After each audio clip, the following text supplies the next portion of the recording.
Well, let's talk a bit more about what happened today with Gustav Gressel. He is a senior policy fellow at the European Council on Foreign Relations. He joins us from Berlin. Thank you very much for speaking to us this evening, sir. Good evening. First of all, were you surprised that Navalny was arrested? No, that was to be expected. The court order to arrest him was already out. The prison service said they would do so, and they did as expected. Given that, why did Navalny head back to Russia, given that there was clearly this pretext to arrest him?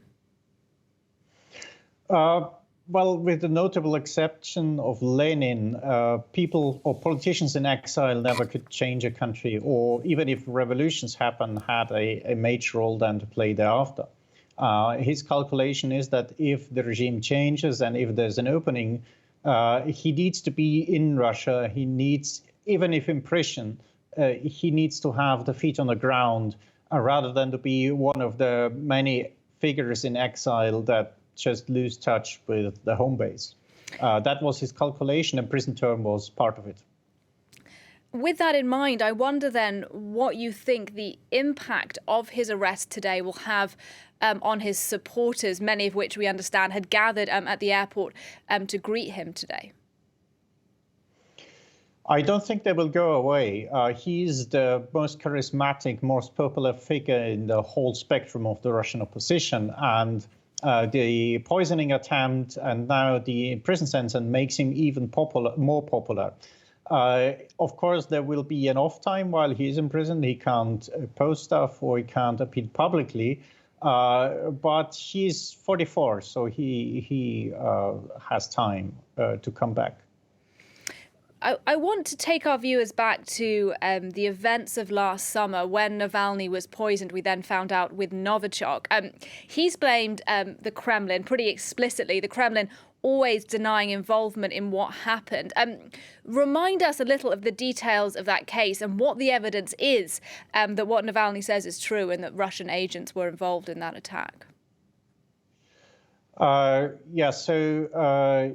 There was Novichok that was put into his hotel room, probably the clothing, and it was later on found also on parts of a bottle in his hotel room that was smuggled outside. So he broke down in a flight towards Moscow, the emergency landing of the plane in Omsk, where he was immediately treated with a antidote to nerve agents, saved his life. He then was brought to Berlin for further treatment. This was paid for by a private foundation and insisted on by the German government.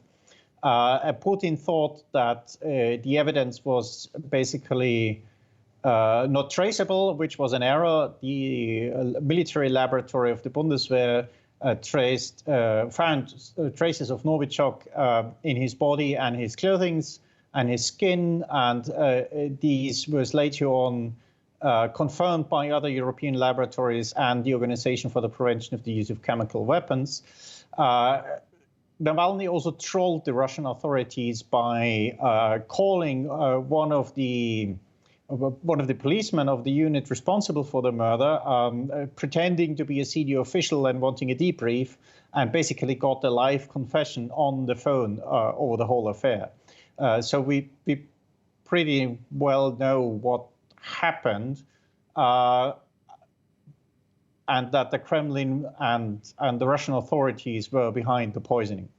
All right, Gustav Gressel, I want to thank you very much for reminding us a little of what happened last summer and for your analysis as well of what has unfolded today. Thank you very much indeed for speaking to us on the programme. You're welcome.